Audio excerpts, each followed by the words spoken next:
ബ്രദറും പറയുന്നുണ്ട് നിങ്ങളെ കാണാൻ നല്ല രസമുണ്ട് കേട്ടോ. നിങ്ങളെ കാണാൻ നല്ല രസമാണ്, നിങ്ങളുടെ ഗെയിം ഒക്കെ ഭയങ്കര ഇഷ്ടമാണ് എന്ന് ജിൻഡോയുടെ അടുത്ത് ഈ നമ്മുടെ അൻസിബയുടെ ഉമ്മയും അതുപോലെ തന്നെ ബ്രദറും പറയുന്നുണ്ട്. ജിൻഡോയും അതുപോലെ തന്നെ അൻസിബയും കൂടെ ഉള്ള മൊമെന്റ്സ് ഒക്കെ ഭയങ്കര ഇഷ്ടമാണ് എന്നും അവർ പറയുന്നുണ്ട്. അതായത് ഇവര് തമ്മിലുള്ള തമാശകളും ഇവരുടെ ആ ഒരു കോംബോ ഉണ്ടല്ലോ, നൈസ് ആയിട്ടുള്ള ഒരു ഫ്രണ്ട്ഷിപ്പ് കോംബോയാണ്. സോ അത് ഭയങ്കര ഇഷ്ടമാണെന്നൊക്കെ ഉമ്മയും ബ്രദറും പറയുന്നുണ്ട്.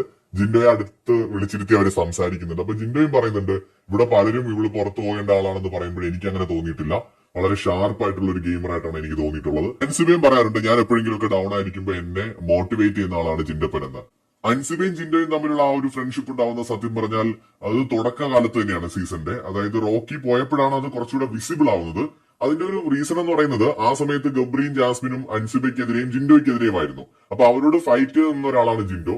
അപ്പൊ അതുകൊണ്ട് തന്നെ സ്വാഭാവികമായി ഈ ആശയപരമായോ മാനസികമായോ ഉള്ള ഒരു സൗഹൃദം ഇവർക്കിടയിൽ ഉണ്ടായിട്ടുണ്ട്. ഈ